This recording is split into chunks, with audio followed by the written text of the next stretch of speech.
नमस्कार मित्रों, आज हम फिर से एक नया विषय हिंदी भाषा व्याकरण का सामान्य परिचय। तो मैं इस YouTube चैनल के माध्यम से हिंदी भाषा व्याकरण की कंप्लीट विषय वस्तु इस चैनल पे मैं आपको उपलब्ध करवाऊंगा। और राजस्थान का कोई भी कंपटीशन क्यों ना हो, किसी न किसी तरीके से हिंदी भाषा व्याकरण को सम्मिलित किया गया है मित्रों। तो मैं और कंप्लीट सिलेबस इस YouTube चैनल के माध्यम से आपको उपलब्ध करवाऊंगा मित्रों, और आप मेरे साथ जुड़े रहिए, अंत तक वीडियो को देखिए। उसके बाद में आपको कोई कमी अगर नज़र आ रही है तो आप कमेंट बॉक्स में जाकर कमेंट लिख सकते हो। तो आज हम हिंदी भाषा व्याकरण पे चर्चा करते हैं। तो सर्वप्रथम हिंदी भाषा व्याकरण का स्ट्रक्चर देखते हैं, उसके बाद में हम इन पे विस्तार से बारी बारी से चर्चा करेंगे। तो आगे देखिए मित्रों, आज हम मित्रों व्याकरण को कितने भागों में बांटा गया है और इन भागों का हम बारी बारी से अध्ययन करेंगे। तो देखिए स्टूडेंट्स, सर्वप्रथम वर्ण विचार। और वर्ण विचार के अंदर देखिए स्टूडेंट्स, हमें क्या क्या पढ़ना होगा, तो इस पर हम आज विस्तार से चर्चा करेंगे। उसके बाद में हम शब्द विचार पे चर्चा करेंगे और अंत में हम वाक्य विचार पे चर्चा करेंगे। तो सर्वप्रथम तो देखिए स्टूडेंट्स, जो हिंदी भाषा की व्याकरण है उसका एक स्ट्रक्चर मॉडल पढ़ते हैं हम। उसके बाद में हम इन टॉपिकों को गहराई से हम अध्ययन करेंगे। तो सर्वप्रथम देखिए स्टूडेंट्स, वर्ण विचार। और वर्ण विचार को हम ध्वनि चिन्ह भी बोलते हैं स्टूडेंट्स। क्या कहते हैं? ध्वनि चिन्ह। और ध्वनि चिन्ह इसलिए कहते हैं स्टूडेंट्स क्योंकि ध्वनि है वो शब्दों की क्या है स्टूडेंट्स, आधारशिला है। ध्वनि शब्दों की क्या है?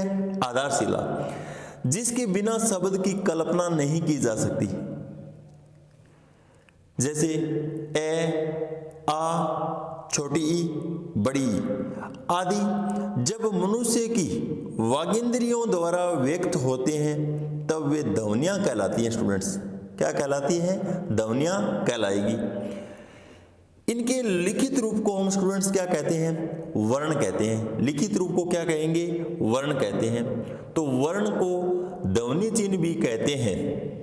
अब जैसे अंग्रेजी के एक शब्द देखिए स्टूडेंट्स, यहां पर क्या है? मैंने केट लिखा है, और हिंदी के केट, और हिंदी के अंदर में केट को ऐसे लिखूंगा स्टूडेंट्स। ध्वनिगत भेद नहीं है क्योंकि दोनों भाषाओं में एक ही तरह की ध्वनियां हैं, लेकिन लिखने में दोनों की ध्वनियों के चिन्ह एक दूसरे से क्या है? भिन्न स्टूडेंट्स। इस प्रकार हम देखते हैं कि इनमें ध्वनि भेद तो नहीं है, पर वर्ण भेद क्या है? अवश्य है। ध्वनि बोलने और सुनने में काम आती है स्टूडेंट्स। ध्वनि है वो क्या है? बोलने और सुनने में काम आती है स्टूडेंट्स। लेकिन वर्ण है वो लिखने, पढ़ने और देखने में काम आता है। लघुतम वाग ध्वनि को वर्ण कहते हैं। अब आगे देखिए स्टूडेंट्स, हम वर्ण विचार पे चर्चा करेंगे। और वर्ण विचार के अंदर हम सर्वप्रथम वर्ण पे चर्चा करते हैं। किस पे चर्चा करेंगे? वर्ण पे चर्चा करेंगे। लिखित रूप से भाषा की सबसे छोटी इकाई क्या होती है स्टूडेंट्स? वर्ण होती है। लिखित रूप से सबसे भाषा की छोटी इकाई क्या होती है? वर्ण होती है। और भाषा की सबसे छोटी इकाई पूछी जाए तो भी हमें क्या करना है स्टूडेंट्स? वर्ण बताना है। जैसे क, इसके हलंत लग जाएगा स्टूडेंट्स। यहाँ पे खे, चे, ते, फे, ले, ये सभी के सभी क्या है स्टूडेंट्स? वर्ण है। सभी के सभी क्या है? वर्ण है। उसके बाद में हम ध्वनि पे चर्चा करते हैं। तो ध्वनि क्या है? देखिए स्टूडेंट्स, भाषा की वह सबसे छोटी इकाई जिसका अंतिम रूप से विभाजन कर दिया गया हो और आगे विभाजित करना संभव न हो उसे वर्ण ध्वनियां कहेंगे स्टूडेंट्स। हम क्या कहेंगे? वर्ण ध्वनियां कहेंगे। मौखिक रूप से भाषा की सबसे छोटी इकाई क्या होती है स्टूडेंट्स? ध्वनि होती है, और ध्वनि की डेफिनेशन है वो मैंने बता दी है आपको स्टूडेंट्स। अब उसके बाद में देखिए स्टूडेंट्स, वर्ण और ध्वनि में क्या अंतर होता है? वर्ण और ध्वनि के अंदर अंतर होता है, वो क्या होता है देखिए। जैसे मेरे पास एक शब्द है पवन। शब्द क्या है? पवन। पवन के अंदर अगर आपको ध्वनि पूछी जाए स्टूडेंट्स, क्या है? ध्वनि पूछी जाए तो पे, व, न, 3 ध्वनियां कितनी होंगी? 3। जबकि आपको यहां पर वर्ण पूछे जाते हैं तो आपको कितना बताना है? देखिए स्टूडेंट्स, यहां पर पे को हलंत, यहां पे ए शवर, फिर व हलंत, फिर ए और न और ए। अंतिम ए है वो नहीं गिना जाता है स्टूडेंट्स वर्ण के अंदर। तो यहां पर 1 2 3 4 5, यहां पर 5 तो वर्ण है, जबकि ध्वनियां कितनी है स्टूडेंट्स? 3 ही है। इसी तरीके से क्षेत्रीय शब्द है, और यहां पर क्षेत्रीय के अंदर अगर आपको वर्ण पूछे जाएं तो यहां पर कितने होंगे स्टूडेंट्स? 7 होंगे। अंतिम ए नहीं गिना जाएगा। उसके बाद में देखिए स्टूडेंट्स, भाषा की सबसे छोटी इकाई है वो क्या होंगी? वर्ण होगी। क्या होंगी? वर्ण होंगी। तो यहां पर आगे देखिए स्टूडेंट्स, उसके बाद में हम अक्षर पे चर्चा करते हैं। अक्षर, ए धन छर। ए का अर्थ क्या होता है? नहीं, और छर का अर्थ होता है नाश, अर्थात जिसका नाश न हो। क्या है? जिसका नाश न हो, अर्थात मुख के द्वारा उच्चारित वह ध्वनि जिसका नाश नहीं हो, अथवा हवा की एक प्रवाह वेग में बोली जाने वाली ध्वनियां अक्षर कहलाती है। क्या कहलाएगी? अक्षर कहलाती है। जैसे राम, ओम। ओम के अंदर देखिए स्टूडेंट्स, यहाँ जो 3 की तरह लिखा जाता है, 3 संख्या वाला। अब उसके बाद में यहाँ पर देखिए, अगर यहाँ पर आपको क हलंत करके पूछा जाता है तो वर्ण होगा। क्या होगा? वर्ण होगा। अगर आपको क व्यंजन के रूप में अगर आपको पूछा जाता है तो यहाँ पर क्या है? व्यंजन ही होगा स्टूडेंट्स, क्योंकि यहाँ पर कह के क्या है? हलंत नहीं है, तो व्यंजन के अंदर जाएगा, और हलंत होते ही किसके अंदर चला जाएगा? वर्ण के अंदर चला जाएगा। उसके बाद में देखिए स्टूडेंट्स, हम वर्ण पे आज विस्तार से चर्चा करने वाले हैं, और वर्ण को हम 3 भागों में पढ़ेंगे। पहला भाग है स्वर के रूप में, दूसरा व्यंजन के रूप में, और तीसरा अयोग वाह्य अंग और ए के रूप में देखिए पढ़ेंगे। तो सर्वप्रथम शब्द किसे कहते हैं? देखिए स्टूडेंट्स, क्या है शब्द? वर्णों का सार्थक समूह। वर्णों का जो सार्थक समूह होता है उसे शब्द कहेंगे स्टूडेंट्स। क्या कहेंगे? शब्द कहेंगे। जैसे क, मैं और ल, इन तीनों व्यंजनों से मिलकर एक शब्द बन गया मेरे पास कमल। और दूसरा देखिए, यहां पर व्यंजन तो देखिए क, ल और मैं है, कलम। और यहां पर देखिए, अगर मैं मकल लिख देता हूं इनको, क्या है? मकल, या कोई अन्य शब्द भी बना लेता हूं, अगर इसका सार्थक अर्थ कोई नहीं होता है, क्या है? इसका कोई सार्थक अर्थ नहीं होता है, तो देखिए स्टूडेंट्स, वह शब्द नहीं कहलाएगा। क्या नहीं कहलाएगा? शब्द नहीं कहलाएगा। अर्थ के आधार पर भाषा की सबसे छोटी इकाई शब्द होती है। आधार पर अगर आपको भाषा की सबसे छोटी इकाई पूछी जाए तो शब्द बताना है स्टूडेंट्स। क्या बताना है? शब्द। उसके बाद में हम वर्णमाला पे चर्चा करेंगे। वर्णों के व्यवस्थित समूह को वर्णमाला कहते हैं। क्या है? वर्णों के व्यवस्थित समूह को क्या कहेंगे? वर्णमाला कहेंगे। या देखिए, वर्णों का व्यवस्थित क्रम वर्णमाला कहलाता है। जैसे ए, आ, ई, आगे चलते रहेंगे। अब उसके बाद में देखिए हम वाक्य पे चर्चा करते हैं। शब्द तक तो हम पहुंच गए हैं, शब्द के बाद में हम वाक्य पे चर्चा करेंगे। देखिए स्टूडेंट्स, मैं आपको कड़ी से कड़ी जोड़कर पढ़ाऊंगा। तो वाक्य देखिए, शब्दों का सार्थक समूह है, अर्थात जब दो या दो से अधिक शब्द मिलते हैं और पूरे अर्थ का बोध करवाते हैं तो वाक्य कहलाते हैं। क्या कहलाएंगे? वाक्य कहलाएंगे। अर्थात किसान खेत जोतता है, किसान क्या जोत रहा है? खेत। तो यहां पर क्या है? एक वाक्य है। कृष्ण बांसुरी बजाता है, कृष्ण क्या कर रहा है? बांसुरी बजा रहा है, इसका अर्थ निकल रहा है। राधा नाचती है, राधा किसका काम कर रही है? नाचने का। तो यहां पर भी क्या है? अर्थ निकल रहा है मित्रों। उसके बाद में वाक्यांश समझेंगे। वाक्यांश किसे कहते हैं? वाक्य धन अंश, जब दो या दो से अधिक शब्द मिलते तो हैं परंतु पूरे अर्थ का बोध नहीं करवा पाते हैं तो वाक्यांश कहलाते हैं। जैसे यदि कृष्ण बांसुरी बजाता, अब आगे देखिए इसका कोई पूरा अर्थ नहीं निकल रहा है तो ये एक वाक्यांश के अंदर चला जाएगा। उसके बाद में दूसरा एग्जाम्पल, ईश्वर पर विश्वास करने वाला होता है, वो क्या है? यहां पर कोई अर्थ नहीं निकल रहा है स्टूडेंट्स। धर्म में विश्वास रखने वाला, और धर्म में विश्वास रखेगा वो क्या कहलाएगा? यहां पर पूरा कोई अर्थ नहीं बताया गया है तो ये वाक्यांश कहलाएंगे। उसके बाद में आगे देखिए स्टूडेंट्स, पद पे चर्चा करते हैं। वाक्यांश तक हमने पढ़ लिया है। जब किसी शब्द को वाक्य में प्रयोग किया जाता है, क्या है? जब किसी भी शब्द को वाक्य में प्रयोग किया जाता है तो उस शब्द का अन्य शब्दों के साथ संबंध स्थापित हो जाए, उसे व्याकरणिक रूप मिल जाए, वह पद कहलाता है। क्या कहलाएगा? पद कहलाएगा।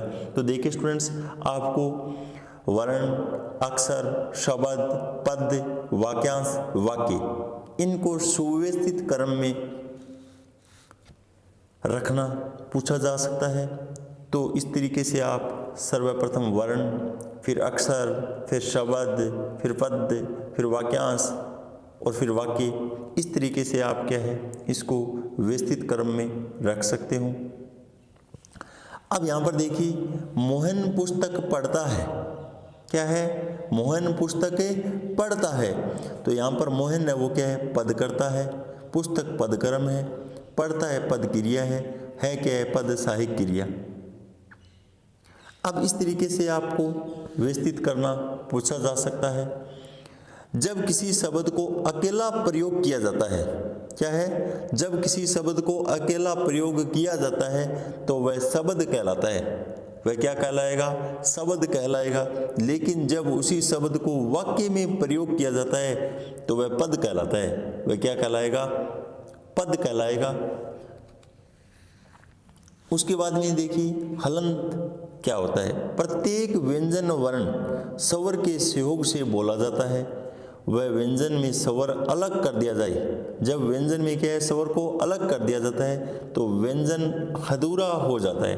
व्यंजन क्या हो जाएगा? अधूरा हो जाता है। इस अधूरेपन को दर्शाने के लिए व्यंजन के नीचे एक तिरछी रेखा खींची जाती है। क्या खींची जाती है? तिरछी रेखा। इसे हलंत कहते हैं। इसे क्या कहेंगे? हलंत कहेंगे।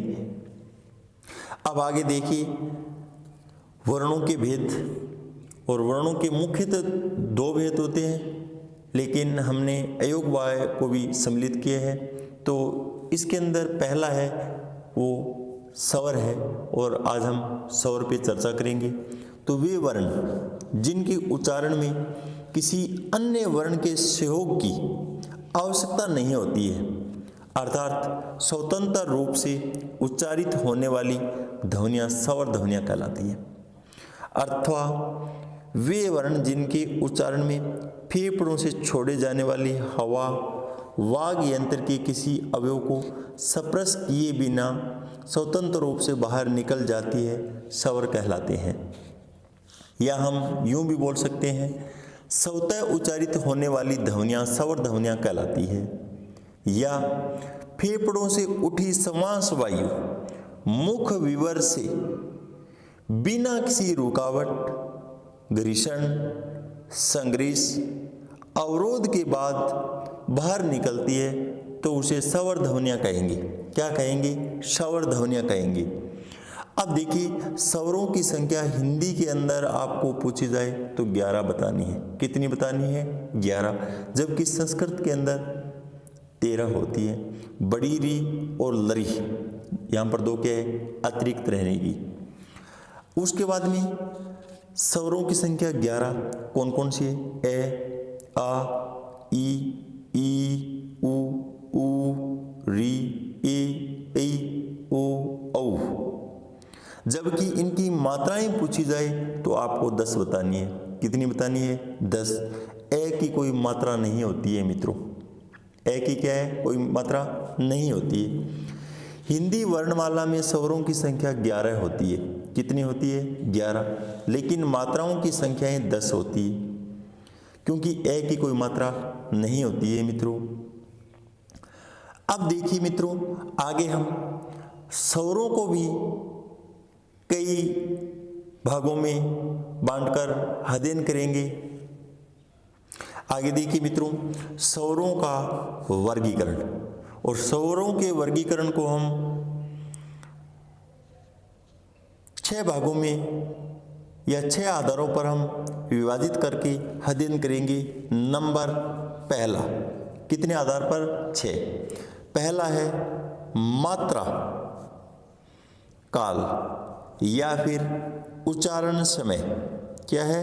उच्चारण समय के आधार पर, और उच्चारण समय के आधार पर चर्चा करेंगे। नंबर 2, उच्चारण स्थान के आधार पर। क्या है? उच्चारण स्थान के आधार पर। नंबर 3, होठों की गोलाई। क्या है? होठों की गोलाई या ओष्ठाकृति के आधार पर। ओष्ठाकृति के आधार पर। नंबर 4, मुखाकृति। मुखाकृति या जीभ के उठने के आधार पर।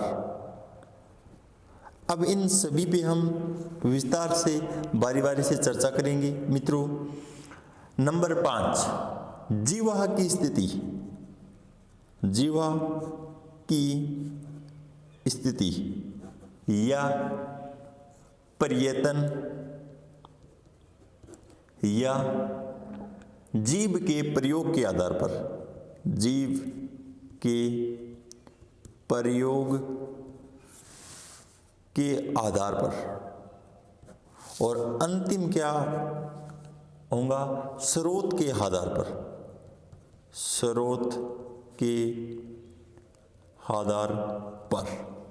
अब देखिए मित्रों, स्वरों का वर्गीकरण हम 6 भागों में विभाजित करके अध्ययन करेंगे। पहला है मात्रा काल या उच्चारण समय के आधार पर, और उसके बाद में उच्चारण स्थान के आधार पर, होठों की गोलाई ओष्ठाकृति के आधार पर, मुखाकृति जीभ के उठने के आधार पर, जीवा की स्थिति या पर्यतन जीभ के प्रयोग के आधार पर, और अंतिम क्या है? स्रोत के आधार पर। इन पे हम बारी बारी से विस्तार से चर्चा करेंगे। अगले वीडियोज़ के अंदर हम मात्रा काल या उच्चारण समय के आधार पर स्वरों को कितने भागों में बांटा गया है, इस पे विस्तार से चर्चा करेंगे। तब तक के लिए मित्रों धन्यवाद।